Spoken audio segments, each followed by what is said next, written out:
श्री गणेशाय नमः. गणेशाविषयी अध्यात्मशास्त्रीय माहिती. सृष्टीच्या उत्पत्तीच्या प्रारंभी ओम व अ असे दोन शब्द ब्रह्मेशाचा कंठ भेदून बाहेर आले. प्रथमतः ओम असा ध्वनी झाला. या ओंकाराला नमन म्हणजेच गणपतीला नमन.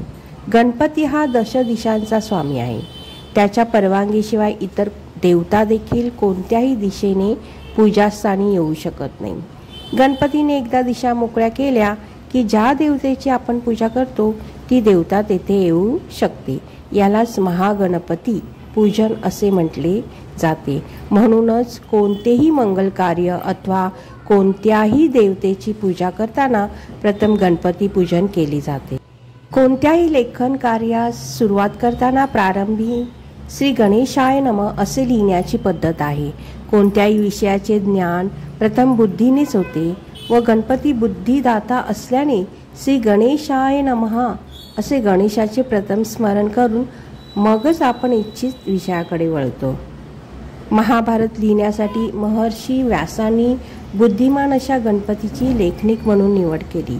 भूतबाधा करणी यासारखे वाईट शक्तीचे त्रास गणपतीच्या नामजपाने दूर होऊ शकतात. गणेश पूजनात दुर्वांना विशेष स्थान आहे. दूर असलेल्या गणेश पवित्रकांना जवळ आणतात त्या दुर्वा होत. पवित्रक म्हणजे सूक्ष्मातिसूक्ष्म चैतन्य कण. दुर्वा एकत्रित बांधून वाहिल्याने त्याचा सुगंध बराच काळ टिकतो.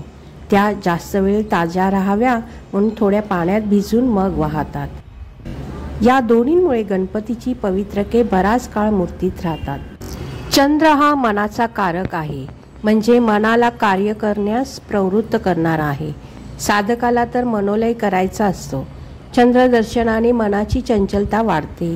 अंगारकीला चंद्रावरील लहरी अधिक प्रमाणात नष्ट होत असल्याने अंगारिका विनायकी व अंगारिका संकष्टी यांचे फळ वर्षभर केलेल्या अनुक्रमे विनायकी व संकष्टी यांच्या इतकेच असते.